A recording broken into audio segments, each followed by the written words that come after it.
राधे राधे। आप सभी का अमृत कथा कहानियाँ चैनल में स्वागत है। आज इस वीडियो में मैं आपको मोक्षदा एकादशी व्रत कथा सुना रही हूँ।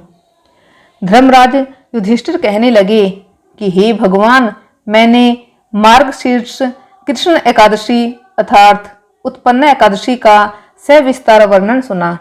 अब आप कृपा करके मुझे मार्गशीर्ष माह के शुक्ल पक्ष की एकादशी के विषय में बतलाइए।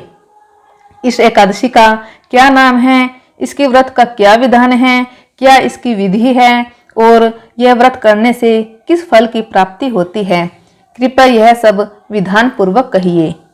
भगवान श्री कृष्ण बोले, मार्गशीर्ष माह के शुक्ल पक्ष में आने वाली इस एकादशी को मोक्षदा एकादशी कहा जाता है।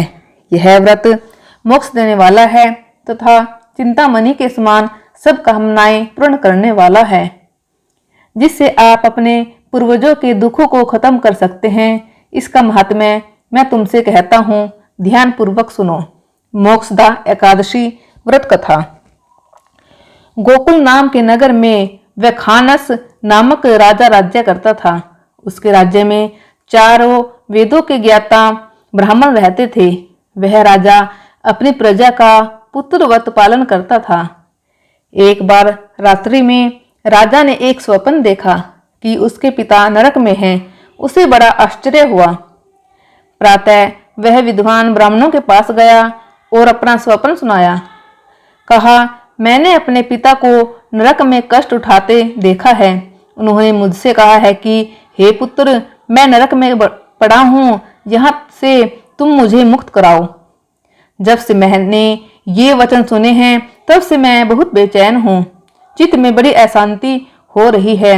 मुझे इस राज्य, धन, पुत्र, स्त्री, हाथी, घोड़े आदि में कुछ भी सुख प्रतीत नहीं होता। क्या करूं? राजा ने कहा, हे ब्राह्मण देवताओं, इस दुख के कारण मेरा सारा शरीर जल रहा है। अब आप कृपा करके कोई तप, दान, व्रत आदि ऐसा उपाय बताइए जिससे मेरे पिता को मुक्ति मिल जाए। उस पुत्र का जीवन व्यर्थ है जो अपने माता पिता का उद्धार न कर सके। एक उत्तम पुत्र जो अपने माता पिता तथा पूर्वजों का उद्धार करता है, वह 1000 मूर्ख पुत्रों से अच्छा है। जैसे एक चंद्रमा सारे जगत में प्रकाश कर देता है, परंतु हजारों तारे नहीं कर सकते। ब्राह्मणों ने कहा, हे राजन, यहाँ पास ही भूत, भविष्य, वर्तमान के ज्ञाता पर्वत ऋषि का आश्रम है। आपकी समस्या का हल वे जरूर करेंगे। ऐसा सुनकर राजा मुनि के आश्रम पर गया। उस आश्रम में अनेक शांतचित्त योगी और मुनि तपस्या कर रहे थे। उसी जगह पर्वत मुनि बैठे थे। राजा ने मुनि को साष्टांग दंडवत किया।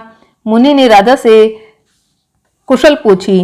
राजा ने कहा कि महाराज, आपकी कृपा से मेरे राज्य में सब कुशल है, लेकिन अकस्मात मेरे चित्त में अत्यंत अशांति होने लगी है। ऐसा सुनकर पर्वत मुनि ने आंखें बंद की और भूत विचारने लगे। फिर बोले, हे राजन, मैंने योग के बल से तुम्हारे पिता के कुकर्मों को जान लिया है। उन्होंने पूर्व जन्म में कामातुर होकर एक पत्नी को रति दी, किंतु सोत के कहने पर दूसरे पत्नी को ऋतु दान मांगने पर भी नहीं दिया। उसी पाप कर्म के कारण तुम्हारे पिता को नरक में जाना पड़ा। तब राजा ने कहा, इसका कोई उपाय बताइए। मुनि बोले, हे राजन, आप मार्गशीर्ष एकादशी का उपवास करें और उस उपवास के पुण्य को अपने पिता को संकल्प कर दें।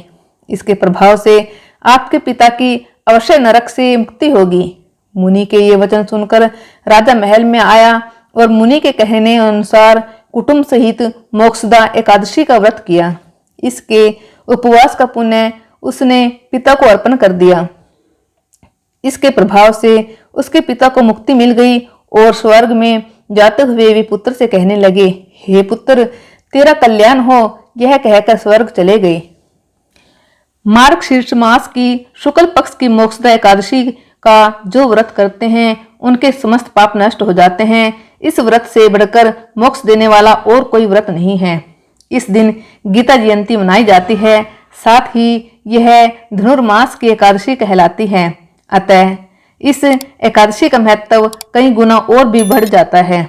इस दिन से गीता पाठ का अनुष्ठान प्रारंभ करें तथा प्रतिदिन थोड़ी देर गीता अवश्य पढ़ें।